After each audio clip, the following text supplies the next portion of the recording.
is the 25th Epcot Flower and Garden Festival, and like always, we want to make this the best time of year to bring your family to Epcot, and I think we've achieved that. This is always a great park for families, but this time of year there's just so much more to do for the family together. Of course, it starts with the Butterfly House presented by Go-Go Squeeze.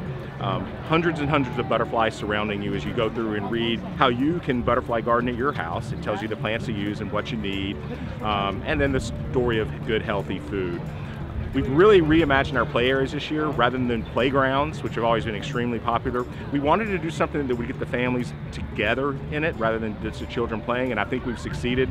The Florida 500 Garden, it's an incredible experience where the guests can do a scavenger hunt and find all these different beach plants. You know, it's a film that was set in Florida. How often does that happen? So we had to take advantage of that.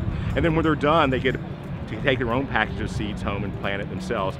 And then probably my favorite garden, the Imagination Play Garden. It's really succeeded more than I had hoped.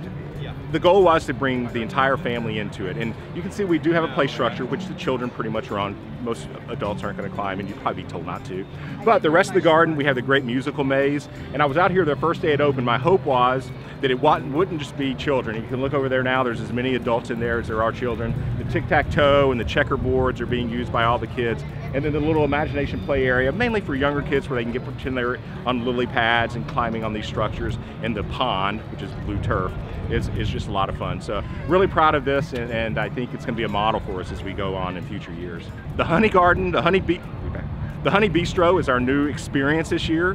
It is a garden, and in the garden you basically learn how honey is made. You see all the different equipments that beekeepers use to make honey. You see different plants that are the bees feed on to make their honey, but then it's also a food and beverage experience. We have a great offerings of different food and beverage offerings. Of course, all of them include honey, which is one of the hottest things in the food industry right now.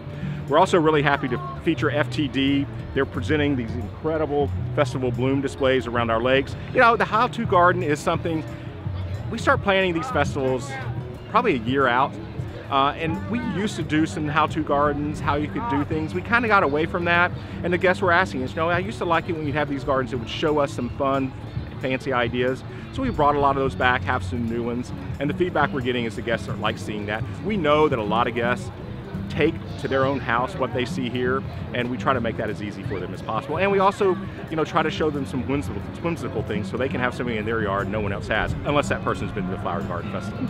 You know, the topiaries is really what this event is known for. I always remind my team though, the guests don't love our topiaries because they're plants. The guests love our topiaries because they're Disney characters. We consider our shows the luckiest horticulturists in the world because we get to turn plants into some of the best characters in the world.